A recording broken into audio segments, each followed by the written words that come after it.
Estoy saludándolo a Sergio Bernstein. Muchas gracias por acompañarnos hoy. Este club de ocupados y preocupados está encantado de recibirte y de poder escuchar un poquitito la difícil situación que encaramos y nuestras perspectivas.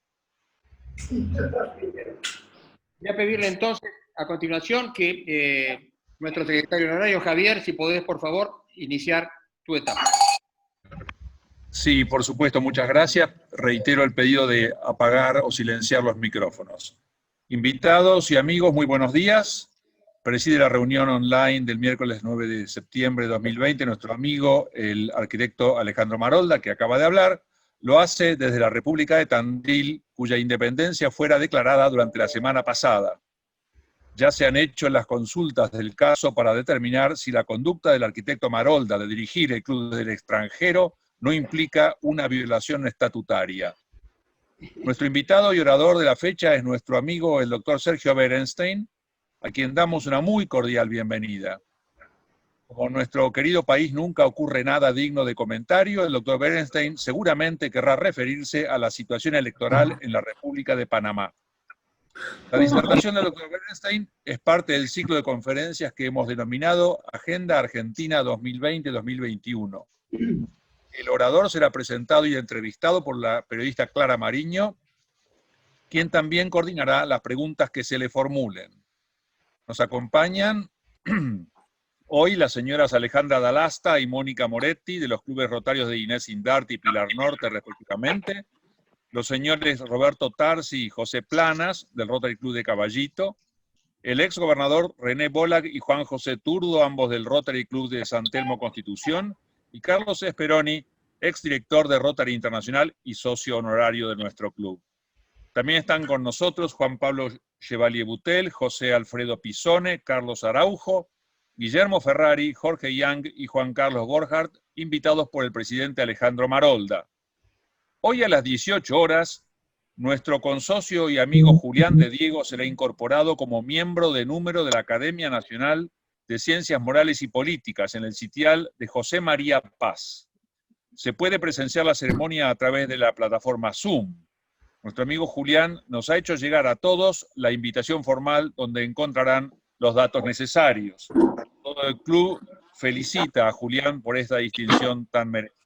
El próximo miércoles 16 de septiembre tendremos como orador al doctor Ernesto Sanz, quien nos hablará en el marco del ciclo de conferencias Agenda Argentina 2020-2021. No está de más recordar que la última disertación del doctor Sanz en nuestra tribuna, el primer miércoles de julio de 2017, cuando nuestro amigo Luis Obsejevich asumió la presidencia del club, tuvo enorme repercusión pública. Es muy probable que lo mismo suceda con esta. Un aviso parroquial: a quienes paguen por depósito o transferencia, les recordamos por favor enviar los comprobantes por correo electrónico a la casilla del club para acreditar el pago a sus respectivas cuentas. Muchas gracias a todos por acompañarnos y estar junto a nosotros en esta reunión del Rotary Club de Buenos Aires. Adelante, Clara, por favor. Le damos la bienvenida a nuestros sponsors, SMS Latinoamérica, Productos Farmacéuticos Dr. Gray, Libertador Hotel, Colonia Express, Medicals, Estudio Iribarren Castex Pols, CMG Banco Corporativo. Nuestro orador del día de hoy, el doctor Bernstein, director académico del Instituto de Neurociencias y Políticas Públicas de INECO, profesor de la Maestría en Negocios de la Facultad de Ciencias Económicas de la Universidad de Buenos Aires. A comienzos del año pasado fue designado presidente de la International Press Service para América Latina. Ha dado numerosas conferencias en todo el mundo y ha sido profesor invitado en universidades como Duke, Georgetown, Stanford y Salamanca. Actualmente es columnista, además, columnista político en La Nación y TN, y ha escrito numerosos libros, entre ellos Después de la globalización, ¿somos todos peronistas? ¿Por qué fracasan los gobiernos? Y droga, inseguridad y violencia en la Argentina. Sergio, es un placer escucharte. Muy buenas tardes a todos, un placer estar acá Un gusto enorme. Con Clara hace un ratito intercambiábamos un chat y ella me decía qué día. Y yo me quedé pensando, porque es cierto, hoy es un día muy intenso y hay 4 o 5 conflictos que están superpuestos y generando tal vez una de esas jornadas agónicas y frustrantes de la Argentina. Hemos vivido muchas de esas. Pero justamente cuando uno lo pone en perspectiva, el primer punto que quiero acá recordarles, ustedes ya lo conocen, es que el país vive una situación de estancamiento secular en lo económico y de decadencia política, cultural, de su capital humano muy significativa. Y esto no es nuevo, esto es un proceso que ya lleva décadas. Nos podemos poner de acuerdo o no en el punto de inflexión. Para algunos empezó con el peronismo, para otros empezó con el Rodrigazo. Lo cierto es que más allá de la etiología o de la cronología, lo importante es que en todo caso esta situación se está continuando y tal vez acelerando en este gobierno que comenzó con promesas de terminar la grieta y, como suele ocurrir, la termina profundizando, igual que el gobierno anterior. En este caso en particular, por supuesto, la situación, al margen de lo estructural, que yo creo que vale la pena señalar un poquito más algunos detalles en un ratito, creo que también, estoy como resumiendo mi argumento, cuando uno analiza lo que está pasando en otros países, la verdad que la conflictividad se aceleró. Muchos creen que como consecuencia de la pandemia, en sí misma por el encierro, por la incertidumbre que genera, pero fundamentalmente por las consecuencias económicas que trae. Y la verdad que se han desatado conflictos que en muchos casos hacía mucho tiempo que no ocurrían, por ejemplo, la cuestión racial en los Estados Unidos, donde también las policías están involucradas. Pero la verdad que uno donde pone el dedo en el mapa encuentra un nivel de conflictividad realmente espectacular, ¿no? Así que al margen de la cuestión histórica, de la decadencia, el destacamiento secular económico y la decadencia política, cultural, del capital humano que lleva a la Argentina, este es un contexto obviamente complejo, singular, por la pandemia. Pide tiempo de desarrollarlo, pero como ustedes analizan el nivel de conflictividad que tenía el mundo luego durante y luego la última pandemia, bueno, fue extraordinario, ¿no? Estamos hablando del fin de la Primera Guerra Mundial, fue el momento de la Revolución Soviética, la emergencia de los fascismos. Es cierto que luego la década del 20 fue extraordinaria en materia cultural, que el mundo vivió la Belle Époque por un ratito, digamos, ¿no? Pero las turbulencias generadas a la salida de la pandemia anterior fueron muy significativas. Simplemente para tener su referencia, un siglo es un siglo pasado de todo, pero es la referencia histórica que tenemos, no hay otra, ¿no? Pero más allá de lo estructural y de la pandemia, me parece que hay elementos para comprender en esta coyuntura que son idiosincráticos, que tienen que ver con la característica del liderazgo presidencial, que tienen que ver con la característica del liderazgo de la provincia, y con uno de los elementos típicos en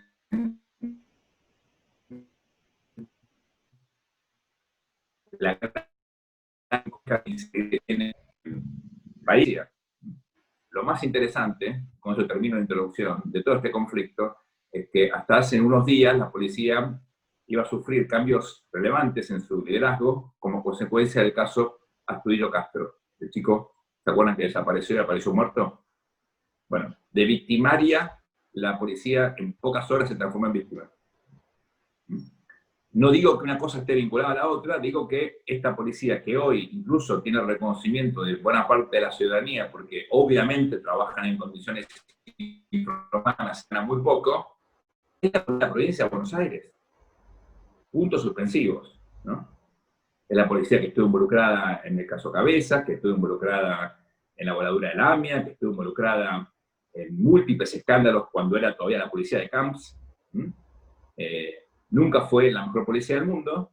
Hubo momentos en los cuales parecía que estaba conducida, sobre todo en el gobierno de María Eugenia Vidal, con Ritondo a la cabeza, pero es una policía, y esto es muy interesante. Hoy a la mañana un oficial de apellido Díaz le preguntaban en La Matanza qué pasaba si ellos estaban reclamando con la seguridad de los barrios. Y él dijo descaradamente, no. Nosotros aseguramos la seguridad a los vecinos. Bueno, hay que informarle al oficial Díaz que eso no ocurre hace décadas, ¿no? Entonces, quiero referirme a lo estructural, a la cuestión de la situación de la pandemia y la conflictividad que está escalando, y también este fenómeno de los liderazgos y de la policía. Así que me quedan unos 10-12 minutos, lo voy a aprovechar con conceptos nada más, con pinceladas, porque no tengo tiempo de desarrollar los temas a fondo. Bueno, hay muchos libros escritos sobre la decadencia de la Argentina. Ustedes saben que hay un libro importante de Acemoglu y Robinson, que básicamente hay un capítulo de la Argentina, es un libro que explica el progreso de las naciones a partir de su calidad institucional. Y un caso prototípico de falta de calidad institucional, de mal diseño institucional, que explica la decadencia, es Argentina. Entonces, en una teoría general hay un capítulo específico sobre Argentina, y creo que no es mucho lo que yo pueda abundar en eso, simplemente voy a resumir mal el argumento. El argumento es que todo el diseño institucional que tiene el país es efectivamente disfuncional, y que eso lamentablemente está generando una situación donde las instituciones desalientan la inversión, desalientan el crecimiento, desalientan la estabilidad. Son instituciones políticas, son instituciones electorales, son instituciones fiscales también, la coparticipación. Es todo el entramado, o lo que se llama acervo institucional. No es una institución en particular, esto no se arregla ni cambiando el sistema electoral, ni cambiando el presidencialismo, el parlamentarismo, ni modificando las PASO, ni mejorando el financiamiento de la política. No es una cuestión puntual, es una cuestión sistémica. Los problemas sistémicos no se solucionan focalizando en uno de los componentes. Hay que mirar el sistema y entender que se trata de mecanismos muy complejos, que es muy difícil de, digamos, de intervenir y generar modificaciones o cambios relevantes, ¿no? Dadas esas circunstancias, por supuesto que uno puede focalizar en diferentes indicadores, pero, por ejemplo, uno muy interesante es el hecho de que, en términos de ingreso per cápita, la Argentina está igual que antes del Rodrigazo, que del año 1974. Por supuesto, eso implica que perdimos a ver, casi, es insólito esto, ¿no? Argentina, insisto con el concepto, desde el 74 que no logra mejorar el ingreso per cápita.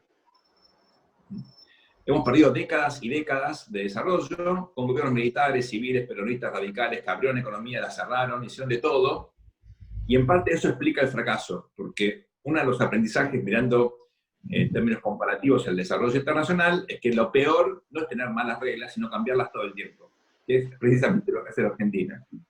Tiene las dos cosas, tiene malas reglas, pero aparte hay una situación de inestabilidad en las reglas del juego constante. Este gobierno la está alimentando, que por supuesto vuelve imposible tomar decisiones porque la incertidumbre de los actores es muy elevada, y en teoría de los juegos está muy probado que ante escenarios de alta incertidumbre predominan los comportamientos no cooperativos.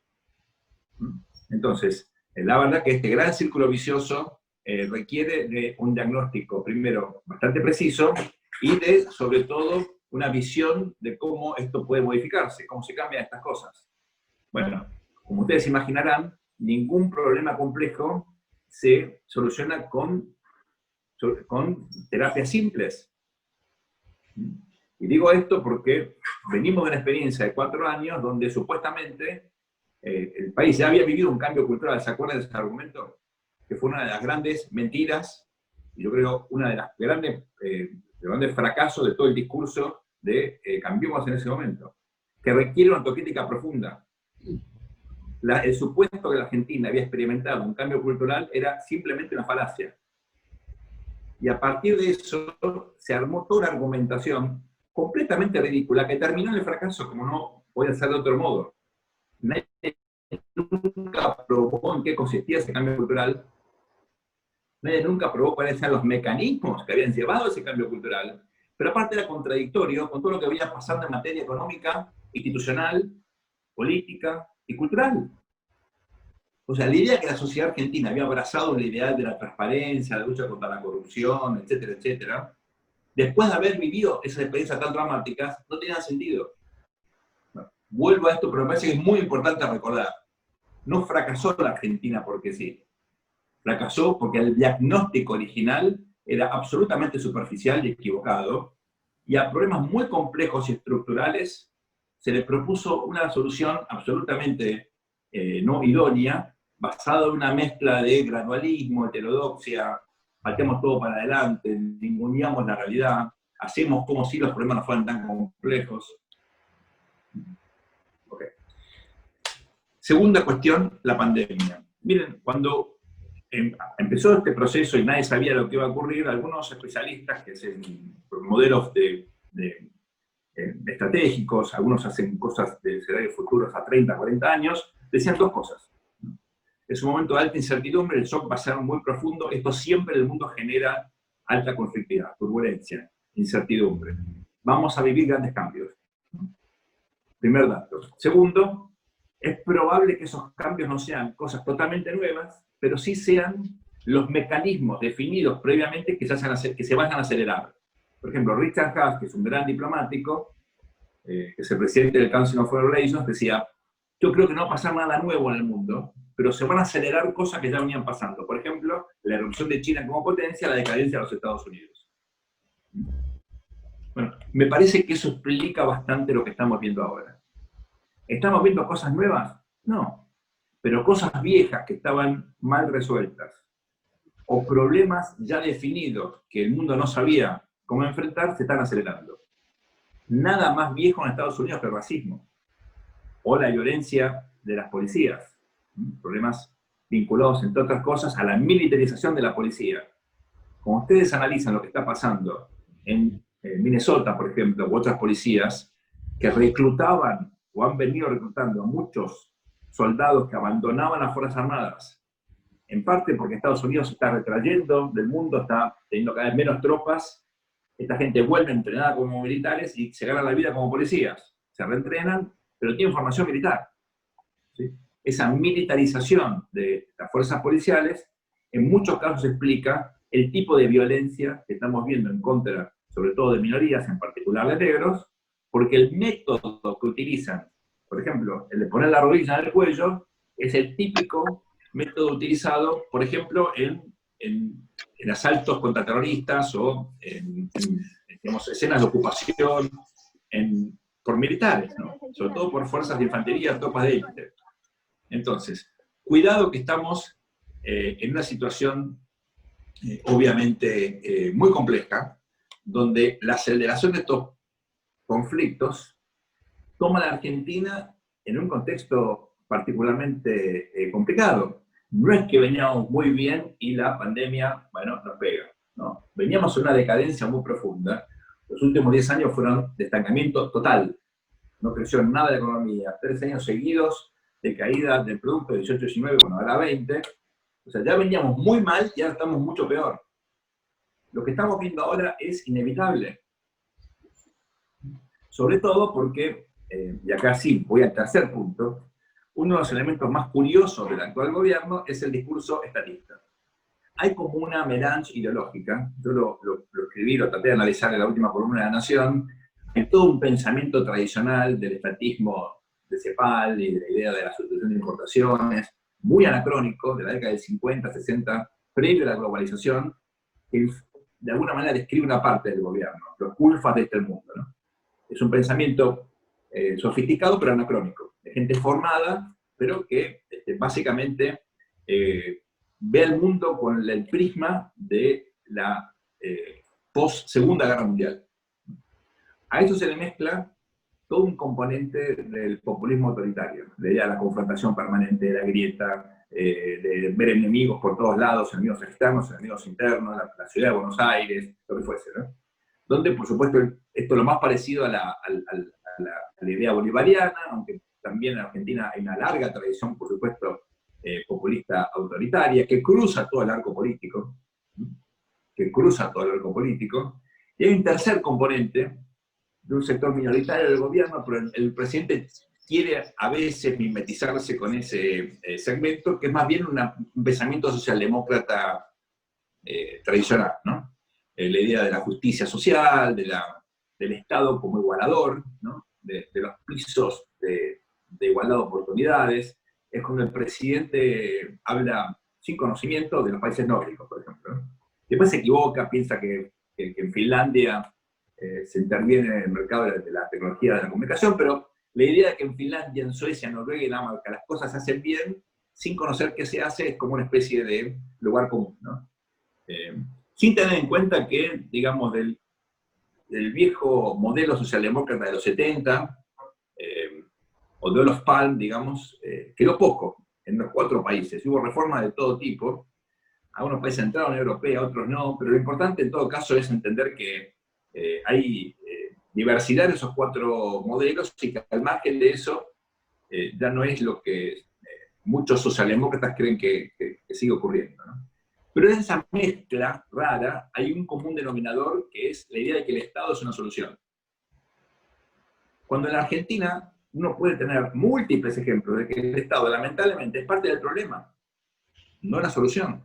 Que la regulación del Estado en general es mala, que el Estado, en parte por el déficit fiscal, por la ineficiencia de la burocracia, o muchas veces por la inoperancia de los distintos gobiernos, pero fundamentalmente por esta decadencia institucional, por estos modelos institucionales que son disfuncionales pero resilientes, son difíciles de cambiar. Bueno, evidentemente el Estado es protagonista de la decadencia, ¿verdad? Y sin embargo es un gobierno que siempre busca, y lo hace permanentemente, ¿no? Lo vieron ustedes en la hidrovía, en el caso Vicentín. La idea del Estado presente. Bueno, el Estado presente le paga a la policía de la provincia de Buenos Aires $200 por mes, ¿no? Salario de entrada, no es lo que ganan de bolsillo, pero usted me entiende el punto, ¿no? Entonces, acá hay un presidente que, ustedes saben, es la primera vez que tenemos un presidente peronista que o es líder territorial, o es, digamos, Alberto Fernández, el peronismo de la capital nunca fue una persona importante, de hecho se fue y formó un partido propio que se llama Parte, ¿no? Pero al margen de eso, lo interesante es que Menem, Duhalde, por supuesto, y luego Kirchner, siempre eran gobernadores, tenían poder territorial, ¿no? Y Cristina había ganado una elección muy importante en la provincia de Buenos Aires en el 2005 que la había convertido en una líder territorial de Gran Buenos Aires, por lo menos, ¿no? En el caso de Alberto Fernández nunca ganó ninguna elección. Él fue candidato a una lista en el año 2000 cuando Cavallo, ¿se acuerdan?, compitió contra Aníbal Ibarra, el hermano de su actual secretaria legal y técnica, Vilma. Bueno, en esa lista, cuando la ciudad votaba centro-izquierda, Alberto Fernández era un líder de centro-derecha. Él fue número 11 en esa lista. Y entró de casualidad porque otra legisladora se le ocurrió hablar bien de Videla, y evidentemente eso no era bien recibido por sus pares y no pudo asumir. Por eso entró Alberto Fernández, ¿no? Ahora que la ciudad vota a centro-derecha, Alberto Fernández se transformó en un líder de centro-izquierda, ¿no? Socialdemócrata. Ustedes habrán visto que hay como una especie de relación bastante rara con su distrito. En parte por eso yo creo que él lo critica tanto ahora, porque sabe que nunca va a poder tener aquí bastante apoyo. De hecho, su imagen es bastante mala en la ciudad de Buenos Aires. Y al margen de no ser un líder territorial, él suponía que iba a tener una constelación de actores que iban a apoyarlo en esta idea de moderación. Sobre todo, gobernadores, intendentes, algunos líderes sindicalistas y, digamos, parte del ecosistema del peronismo, ¿no? Bueno, nada de eso funciona ahora precisamente por la dinámica de la pandemia, porque cada gobernador está muy preocupado por la cuestión sanitaria, por la crisis económica, por problemas de seguridad. Esa agenda local desmembró toda la estrategia de una especie de liga de gobernadores que iban a consistir en una especie de apoyo, de sostén, de trípode, para el liderazgo moderador de Alberto Fernández. Con lo cual él termina, obviamente, sujeto a la dinámica del hipervicepresidencialismo, que es la primera vez que tenemos en Argentina. Un concepto de Andrés Malamud que me parece muy adecuado para entender el actual contexto, ¿no? Pero Cristina tiene su agenda que ella acelera en el contexto de un Alberto Fernández que en los primeros meses de la pandemia había mejorado mucho su imagen y se había convertido en una amenaza para ella, porque le competía en el liderazgo. Era, ¿se acuerdan? El profesor Fernández con sus filminas, explicándonos por qué la Argentina estaba muchísimo mejor que el resto del planeta, cuando la pandemia lo ayudaba a sostener su liderazgo. Con Eduardo medimos su imagen, llegó a 61%, nunca superó eso, Bueno, pero bajó significativamente, hoy está debajo de 50, y ahora es un Fernández que para Cristina es un problema, porque a ella no le convenía ni un Fernández demasiado poderoso, ni un Fernández demasiado débil. Ella necesita el alumno de 5 puntos, ¿no? Ni que vaya de abanderado, ni que se la lleve a marzo. Y ese alumno de 5 puntos necesita tener un gobierno relativamente lógico, cosa que hasta ahora no ha podido efectivamente conformar, ¿no? Así que después sigo con las preguntas, pero me parece fundamental. ¿Se acuerdan de los liderazgos? Yo decía, quiero hablar de Fernández, de Kicillof, y también de la cuestión específica de la policía, ¿no? De este conflicto. Miren, Kicillof es un caso rarísimo, porque debe haber muy pocos dirigentes que logren 2 consensos. Un consenso muy importante que es honesto. Viniendo del peronismo en la Argentina, habiendo pasado por un gobierno kirchnerista, seguir afirmando que Kicillof es honesto no es un dato menor. Segundo, que tiene un sistema de toma de decisiones muy cerrado y que él cree que siempre tiene razón. Les voy a contar algo, no se lo cuenten a nadie. Un chico judío, egresado del Colegio Nacional de Buenos Aires, esa combinación puede llegar a ser terrible, lo digo por experiencia, ¿no? Es muy difícil convencerte que no tenés razón. Hay como un ecosistema en el cual es muy probable, sobre todo cuando te va bien en el colegio y tenés este éxito académico, que uno crea que es dueño de la verdad, ¿no? Ahora un poquito más en serio, él suele rodearse de gente que le idolatra. Tiene bastante carisma y logra conformar esos grupos que, lejos de desafiarlo, terminan básicamente generando un ecosistema donde él, digamos, se siente seguro de su zona de confort con gente que no lo cuestiona. Cuando alguno lo cuestionó, Álvarez Agis, bueno, salió inyectado de ese ecosistema, ¿no? Un tipo con mucha personalidad que decía a veces que la cosa estaba mal. Bueno, terminó afuera. Le fue muy bien, pero que terminó afuera, ¿no? Entonces, en el caso de Axel, como pasó con María Eugenia, una cosa es ser alguien que recorre la provincia, que puede estudiar la provincia, y otra cosa es conocer la provincia. Son cosas muy diferentes, sobre todo un mundo tan complejo como el de la provincia de Buenos Aires, empezando por el Gran Buenos Aires. Ahora, él llega, para darle un poco la derecha, en un contexto en el cual el liderazgo de la provincia está totalmente feudalizado. Y no me refiero solamente al Gran Buenos Aires y a los grandes valores del Gran Buenos Aires. Bueno, recién el doctor Negri, el chiste hablaba de la República de Tandil. También eso pone de manifiesto una suerte, digamos, de feudalización o de sensación de que la provincia está como desmembrada, y lo está. Dentro de un contexto de fracaso institucional, el principal estado del país obviamente no puede estar muy por arriba del promedio, y hay una situación donde los gobernadores, como no son líderes territoriales, son prestados, una especie de interventores, que con plata del Ejecutivo Nacional sobreviven como pueden en la provincia. Insisto, Rucauf, Felipe, Scioli, que quería ser jefe del gobierno de la ciudad, María Eugenia, que era vicejefa del gobierno de la ciudad, y quiere volver a ser, probablemente ahora, quiere volver a la ciudad porque se dio cuenta que la provincia era imposible, y ahora Kicillof, todos son de la ciudad de Buenos Aires. La provincia, desde Duhalde, no tiene un líder que sea de la provincia. En parte esto tiene que ver con un sistema de vetos internos que hace que ningún intendente que quiera ocupar logre el control de los recursos de La Plata, pero básicamente tiene que ver con un poder que cada vez más pone a los intendentes en el epicentro del proceso de toma de decisiones. En buena medida porque, como esto lo inventó Menem con los aportes de zona nacional y el empoderamiento de intendentes para Fernando Duhalde, la relación con el presidente es privilegiada. Entonces, cierro el argumento, acá hay un problema funcional en la provincia, que va más allá de Kicillof, pero que tiene a Kicillof como un protagonista típico. Su liderazgo se está diluyendo, y recurre a Fernández, cuyo liderazgo también se está diluyendo.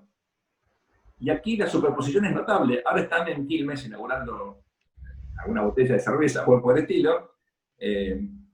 ¿Quiénes? Dos líderes que están siendo sujetos y son protagonistas de una dinámica de crisis que lo está consumiendo a ambos. El viernes, y voy ahora al conflicto policial, el viernes pasado el presidente anuncia un paquete de dinero para la seguridad del conurbano. Ni siquiera de toda la provincia de Buenos Aires, solamente del conurbano. Pregunta, ¿por qué un gobierno nacional tiene que diseñar un programa de política pública y disponer de recursos federales para una zona del país? Usted dirá, bueno, hay una emergencia en seguridad o hay una situación puntual que requiera, bueno, está el Congreso para que voten la ley. ¿No debería el Congreso Nacional decidir en todo caso que la provincia, cualquiera fuera, el conurbano, necesita recursos? ¿Por qué el presidente tiene que disponer esos recursos discrecionalmente? Ahora, si lo hace, ¿no conviene tener en cuenta que al margen del presidente, Kicillof, hay algo que se llama policía bonaerense?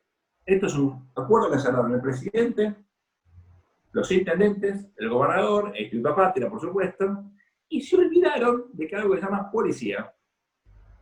Pero los policías que ganan 2 mangos, que están sometidos a una situación bastante singular de falta de recursos, porque el gobernador se sentó encima de la caja, y excepto los docentes que son parte del Frente de Todos, al resto de los trabajadores de la provincia les atrasó el salario para hacer un ajuste fiscal, para eso sirve la inflación. Eso lo aprendió en la facultad, que sí lo fue muy bien, ¿verdad? Bueno, la policía reacciona. Ya había un problema previo, había mucha gente que estaba hablando de esto hace tiempo, y encima les muestran un montón de plata y le dicen, bueno, con usted nos vamos a sentar, ¿no?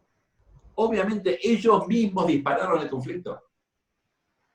Entonces, fíjense en la mala praxis, algo realmente insólito. Los secás de plata, y en el momento donde los tipos esperaban algo, les decían, no, ustedes sigan esperando, o sea, vamos a seguir atrasándoles el salario. Bueno, por supuesto, la gran pregunta ahora es cómo desescalar el conflicto, cómo evitar algo que ya está pasando, y es que se contagie a otros gremios de empleados públicos de la provincia, que se contagie a otras policías provinciales. Miren, estos hablan de mano negra y de conspiraciones. La mala praxis explica mucho más que cualquier tipo de conspiración, y esto es una regla general. Acuérdense del teorema de Occam, que decía que ante la ausencia de cualquier evidencia que sugiera lo contrario, siempre hay que partir de la hipótesis más sencilla. Esto fue una estupidez. Este es un conflicto disparado por una pavada, por una falta absoluta de sentido común. Parece mentira, pero es así. Entonces, estamos ante un problema estructural. La pandemia genera un ecosistema muy complejo y hay conflictos en todos lados, donde las policías están muy involucradas, y no solamente en los Estados Unidos, pero acá tenemos una combinación realmente muy singular de liderazgos que se están desgastando rápidamente y de una mala praxis que es para un libro, para un manual de cómo no hay que hacer las cosas. Muchas gracias por la atención, un placer responder las preguntas. Sergio, la primera pregunta. A partir de tu descripción de la provincia de Buenos Aires, la provincia de Buenos Aires es algo así como la fortaleza de Cristina y del peronismo. Esta provincia de Buenos Aires, que tiene la crisis de la policía, la crisis de Astudillo, toma de tierras, la pandemia, ¿qué impacto político crees que puede tener sobre el futuro del gobierno de Alberto Fernández? Mira, a ver, hay distintas dimensiones, ¿no?, de impacto político. Hay una dimensión que es muy temprano para especular, pero hay que hacerlo, que es la electoral, ¿no? Cuando uno analiza por qué Cristina lo apoya tanto a Bernie, a punto tal que fue ratificado, la verdad que Bernie no tenía nada que ver con esta crisis, pero fue ratificado, es porque ella no quiere volver a perder las elecciones por la cuestión de la seguridad, como ocurrió en el 2009 con Francisco de Narváez y en el 2013 con Massa. Entonces, la verdad que la seguridad para ella es una prioridad, y es por eso que Bernie tiene el apoyo notable del Instituto Patria, ¿no? Sin embargo, me parece que si la oposición se mantiene unida, y esta no es una condicionalidad menor, si la oposición se mantiene unida y logra una oferta electoral adecuada, dos condicionales muy importantes. Yo creo que la ley que viene tiene que hacer una muy buena elección. El año que viene, mi impresión es que aún sin una corrección cambiaria grosera, cosa que hay que ver si el gobierno logra evitar, un salto de evaluatorio del 20-30% como el que tuvo Macri antes de la elección, si logran evitar eso, igual el desgaste de la seguridad, la inflación, la pandemia, la mala praxis, etcétera, etcétera, debería dar una oportunidad muy significativa. Y no solamente en la provincia, acá, por ejemplo, tenés elecciones en Mendoza, al Senado, en Córdoba, en Santa Fe, en Chubut, donde no hay senadores de la oposición. Yo creo que ahí los senadores, en el Senado, el Frente Juntos por el Cambio debería incrementar su presencia significativamente. Y en la Cámara de Diputados también. Con lo cual, si no hay nada raro, ya debería haber un impacto electoral significativo. La pregunta es si no tenés una crisis política seria antes. O sea, el mejor escenario para el gobierno es llegar a las elecciones sin una gran crisis. Ahora, si tenés una gran crisis antes, si es que ya estamos entrando en una dinámica de gran crisis, bueno, ahí las cosas pueden ser aún más duras, ¿no? Alguien me decía el viernes que en la práctica lo que vimos fue una intervención del gobierno de la provincia de Buenos Aires, por lo menos del área de seguridad. Una intervención donde en el fondo lo que hizo el presidente fue designar a todos los intendentes interventores, o por lo menos los intendentes del oficialismo, ¿no? Con la hipótesis, yo creo, bastante razonable de que ninguno de ellos va a aceptar un interventor para no perder poder, entonces prefieren compartir la responsabilidad de ellos en el entendimiento que Axel no tiene liderazgo para dirigir la provincia. Cosa que es muy grave, ¿no? Sergio, acá hay una pregunta, es si vos observás alguna relación entre las declaraciones de Duhalde desde hace unas semanas y la actual crisis policial. No, sí y no. Porque Duhalde es una persona que a pesar de que ya está grande, está muy conectado, sobre todo con la provincia de Buenos Aires, habla con todo el mundo, está muy activo, y él se equivocó porque él dijo que no va a haber elecciones. Y él lo que estaba es muy preocupado por la dinámica de la aceleración de conflictos, que él la percibía y tenía toda razón, ¿no? Yo hablé con él antes de todo ese despelote y él me decía, mirá, hay riesgo de golpe, y me mandaba videos, y él estaba muy preocupado por golpes militares del antiguo régimen, de la vieja usanza, cosa que, excepto Mali y algún otro país raro, no pasan más en el mundo, ¿no? Pero tenía razón en las condiciones de deterioro significativo en la provincia y en general en el país. Yo creo que en eso, la verdad que hay que darle a la derecha, ¿no? Y él hablaba de la cuestión de la policía también, ¿no? Entonces yo creo que hay que diferenciar el diagnóstico que él tenía del evento que él pensaba que podía generarse, que era un golpe militar tradicional, ¿no? O una interrupción del proceso electoral, ¿no? Con el diagnóstico tenía razón, pero yo creo que no están vinculados a los acontecimientos. Hoy predomina en nuestro país, en la discusión, una agenda que es la agenda de Cristina Fernández de Kirchner, más que la de Alberto Fernández, si es que tiene una agenda al presidente. ¿Por qué nadie se atreve a decirle que no a Cristina? Porque vos hablabas de un presidente que venía apoyado por los intendentes, por los gobernadores, por un sector importante de la CGT, y sin embargo ella a los 5 o 6 meses logra imponer su agenda. ¿Cómo se explica esto? Bueno, no en todos los temas, ¿no? Fíjate que en muchos temas ella no está metida. Ella no decide lo que pasa en el Banco Central, ella no se mete con la tasa de interés. Es decir, el presidente tiene mucha discrecionalidad en los actos administrativos. Y muchas macanas se las manda el presidente. Y no son menores. Ahora, es cierto que ella ha radicalizado la agenda en temas que a ella le convenían. Por ejemplo, la reforma judicial. Aunque el proyecto que venía elaborando el presidente no fue elaborado por el Patria. Es cierto que estaba Rosardo, que estuvo Ibarra, que parte del viejo proyecto de Vélez, que cortaron cosas y pegaron del proyecto Justicia 2020. O sea, sería injusto decir, bueno, Cristina le mandó el borrador de la reforma judicial y el presidente, como pasó con el caso Vicentín, la vio pasar. No es así. Entonces, Yo no digo que ella no esté dominando parte de la agenda, pero no toda la agenda, y no todo lo malo que hace el gobierno se lo puedes atribuir a ella, ¿no? Y después están las provocaciones, por ejemplo, lo de Parrilli, y la cláusula esta en contra de los medios, o el decreto de intervención en el mercado de tecnología de información y telecomunicaciones, que es gravísimo, ¿no? Que tiene que ver con la venganza, con esta cosa que tiene razón Lilita, tiene la expresidenta, la actual vicepresidenta, de las viejas luchas, querer tomarse ella, digamos, cobrarse viejas facturas, ¿no? Ahora, ¿por qué nadie la frena? Bueno, yo creo que en parte esto tiene que ver con lo que yo contaba, que están diluidos los mecanismos que el presidente suponía van a existir para, de alguna manera, crear un vector de poder, ¿no?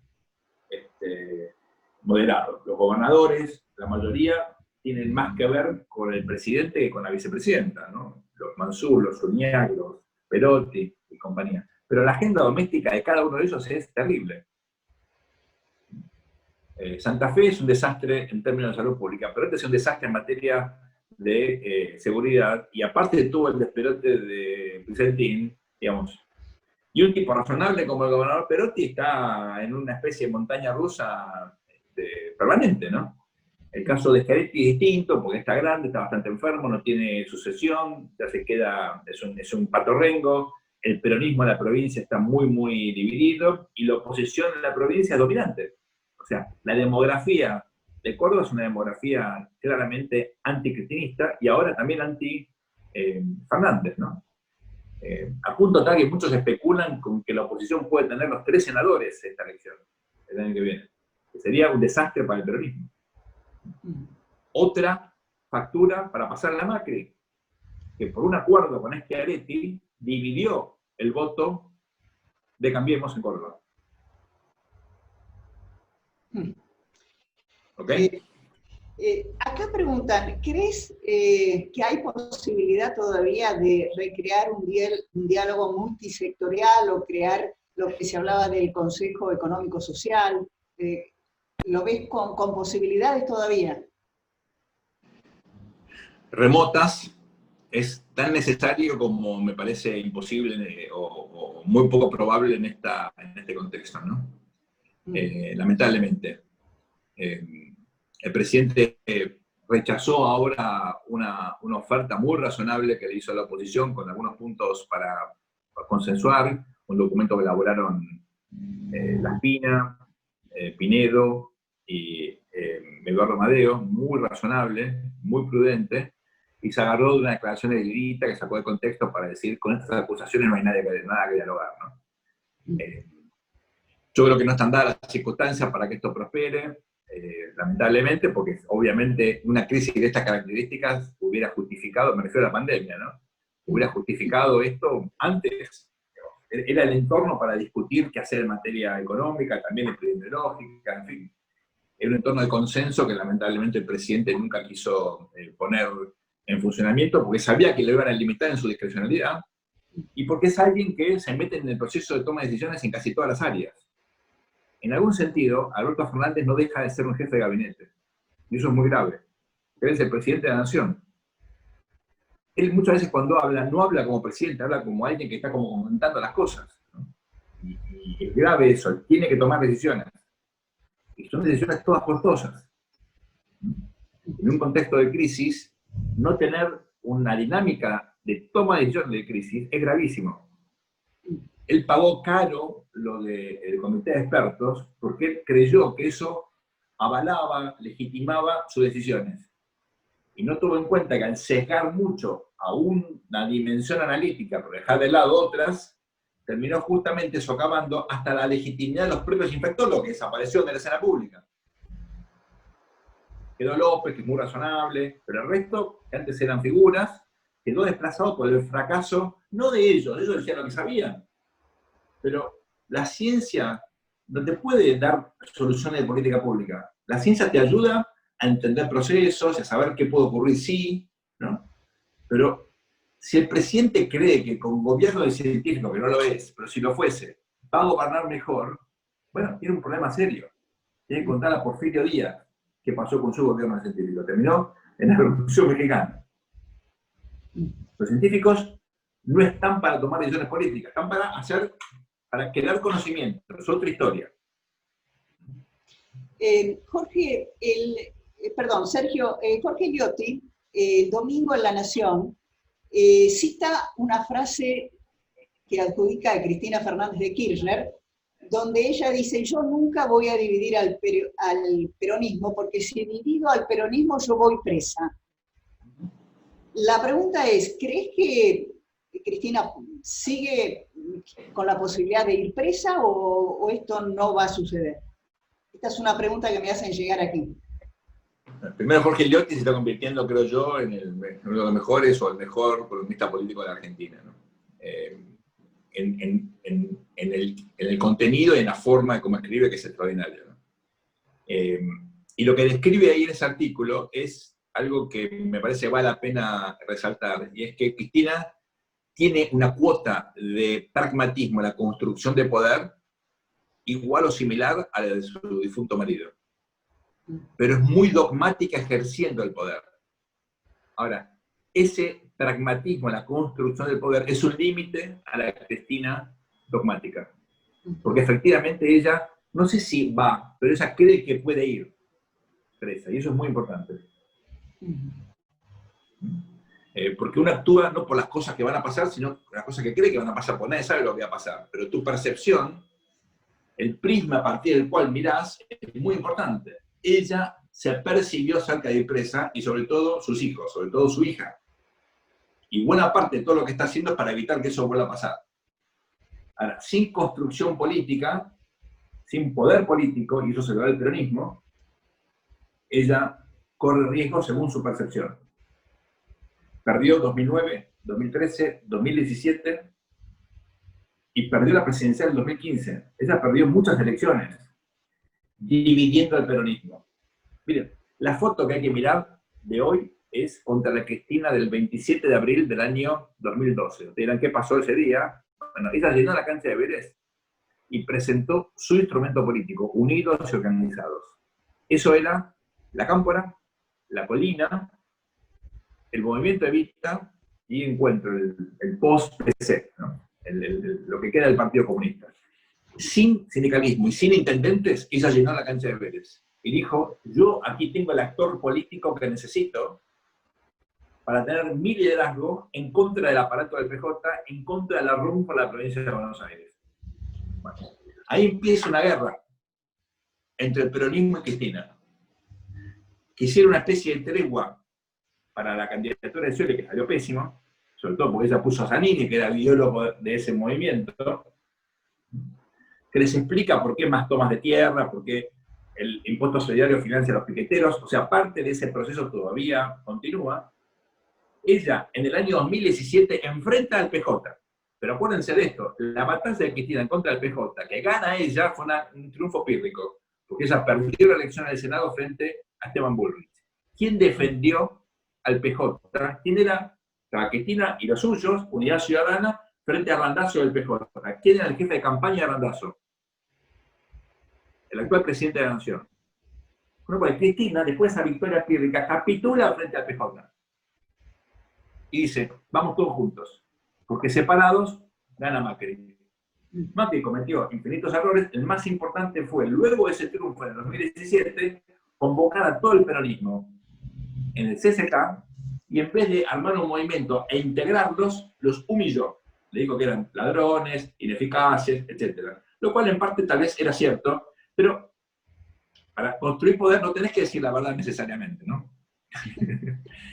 Y eso fue, digamos, el día en el cual Macri decidió que era el fin de su presidencia.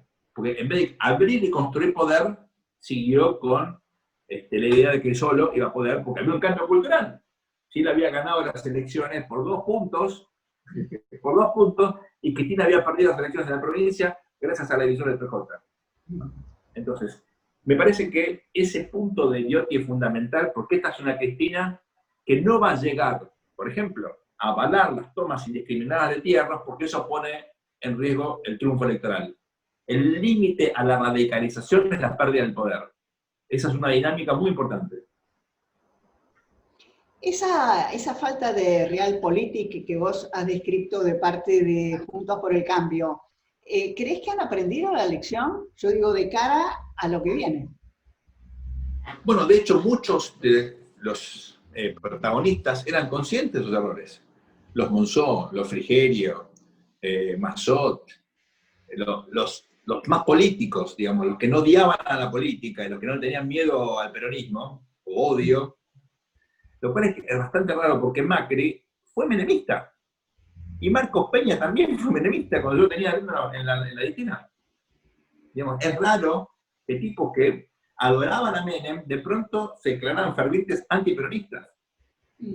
Sobre todo Macri, ustedes saben que él en el 2003 corre con Compromiso por el Cambio de la Ciudad de Buenos Aires con una alianza con el peronismo. Sí. Miguel Ángel Toma, el propio Ritondo, Santilli y compañía, son parte de esa alianza.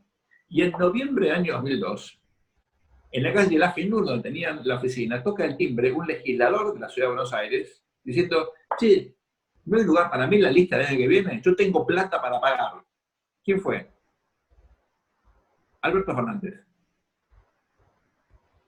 Entonces, con una visión de futuro muy singular, Macri dijo, no me interesa. Y terminó siendo el jefe de gabinete de Néstor Kirchner el año siguiente. Entonces, digamos, el antiperonismo de Macri es trucho. Es totalmente trucho, es mentira. Y curiosamente, con ese supuesto antiperonismo y, digamos, con los valores muy rescatables de, en todo caso, la coalición cívica, no del peronismo, Macri quiso reinventar su identidad y su historia en medio de una presidencia caracterizada sobre todo por una crisis económica impresionante. Es cierto, tuvo mala suerte, la sequía, la caída de las exportaciones, no hay ninguna duda, pero, digamos, estabas en una situación donde requería cirugía mayor, ¿no? Un diagnóstico tan superficial y sobre todo un esquema político tan elemental. ¿Aprendieron? Los que ya eran críticos aprendieron mucho, ¿no? Y yo creo que los liderazgos más duros ahora, con mayor upside, ¿no? Larreta, María Eugenia Vidal todavía, Lustó, a mí me parece que tiene mucha chance Alfredo Cornejo, también, y algún otro, son muchísimo más pragmáticos y más políticos que Macri, ¿no? A lo que Macri tiene una gran función para hacer. Macri tiene que ser parte de la construcción que viene, no sé si como candidato o no, pero él tiene la responsabilidad. Él no puede desapegarse, me parece, ¿no?, de la política, al contrario.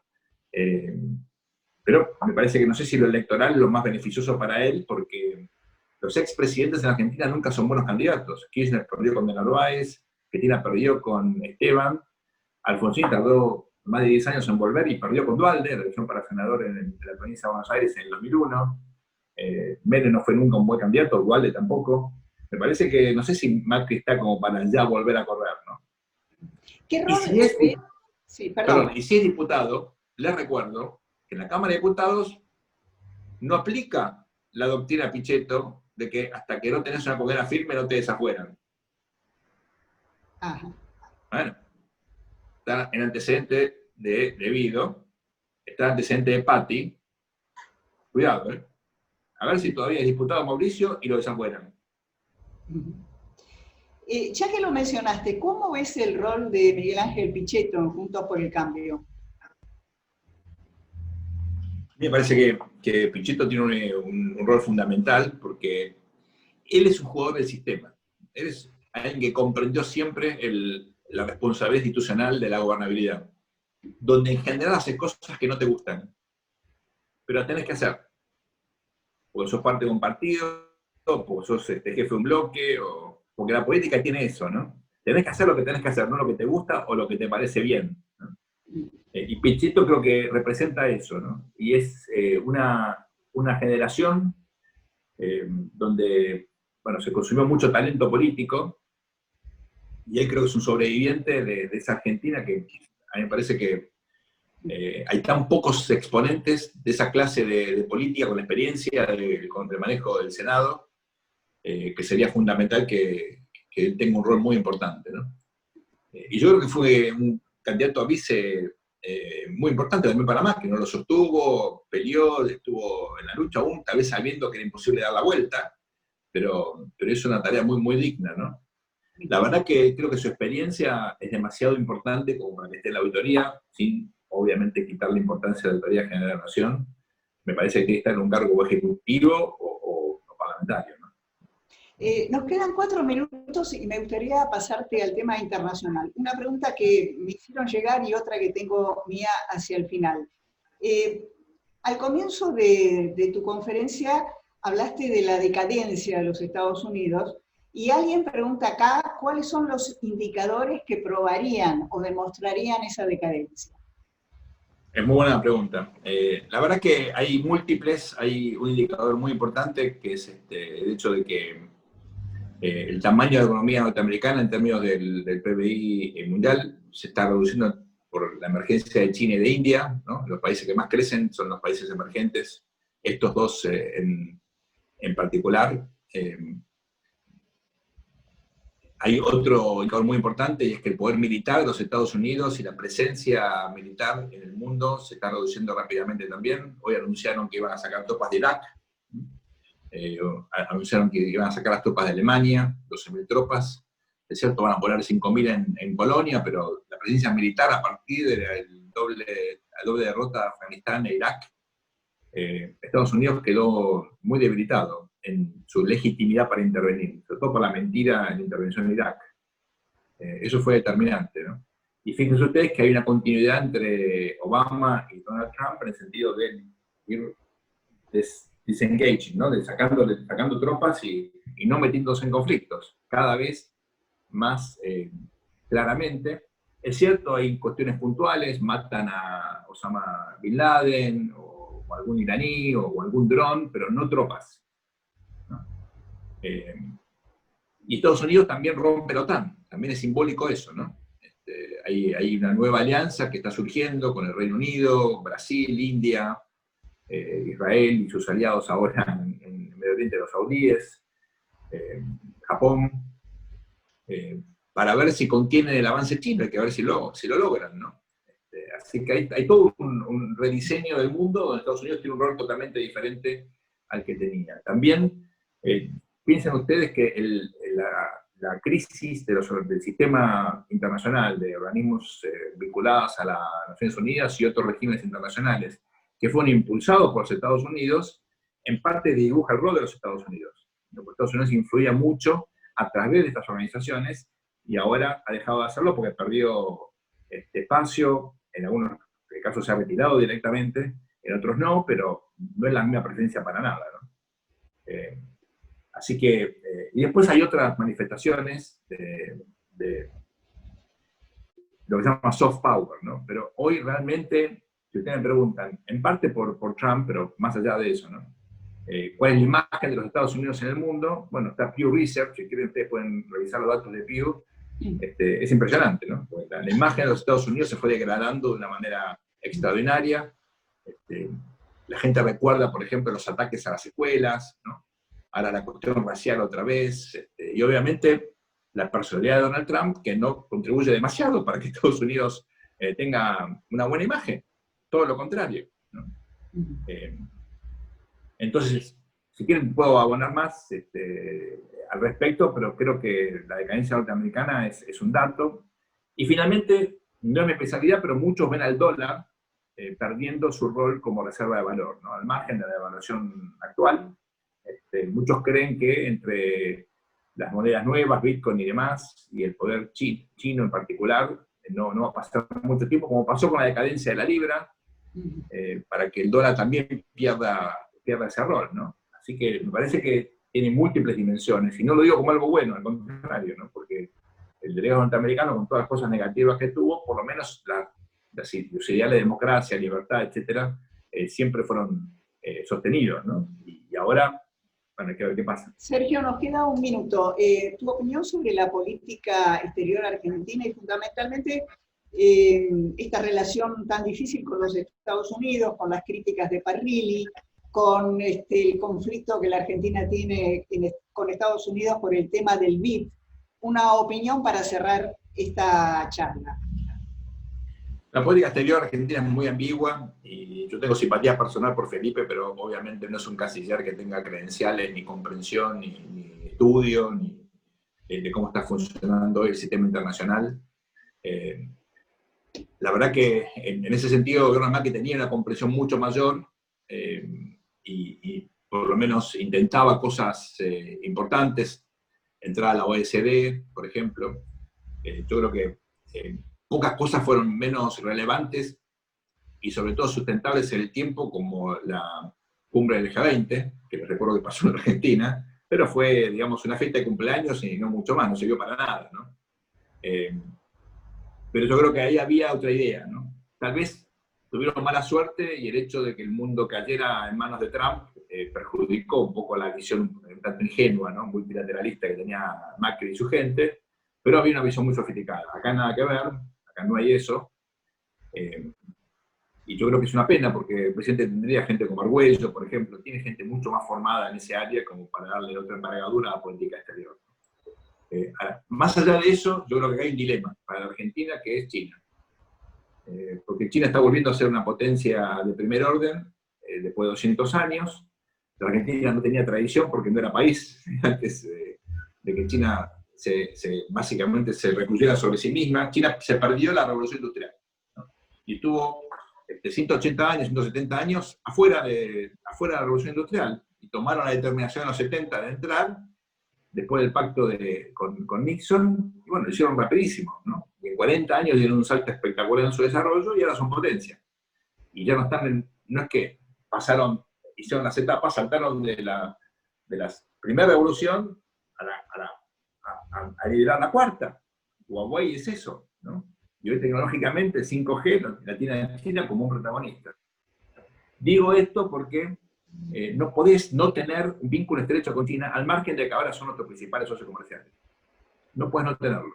Tenés que tenerlo y tenés que ser un vínculo maduro, sensato, pensando el potencial que tiene, también los problemas que tiene China, que no son menores, sobre todo porque demográficamente el país más importante del mundo dentro de 50 años o menos va a ser India, no China. Entonces, mirando en su conjunto, uno tiene que planificar la política exterior diciendo, nosotros somos Occidente y tenemos que tener todos los vínculos posibles, pero tenemos que movernos con pragmatismo, entendiendo que el poder de Asia en general y de China en particular es fundamental para la Argentina y para la región. Bueno, pragmatismo total, defensa del interés nacional, ideología de lado, lo único que importa acá es lo que le interesa a la Argentina. Sergio Berenstein, muchísimas gracias. Presidente. No, un placer. Eso a ustedes. Sergio, un placer. Lamentablemente el tiempo en este caso nos limita seguir escuchándote y seguir que nos ayudes a enfocarnos en la compleja realidad económica, política y social que estamos viviendo. Es un privilegio haberte tenido acá. Estás permanentemente invitado a acompañarnos. Lástima que no se pueda seguir con esta charla pero tan interesante. Creo que la vamos a valorar mucho.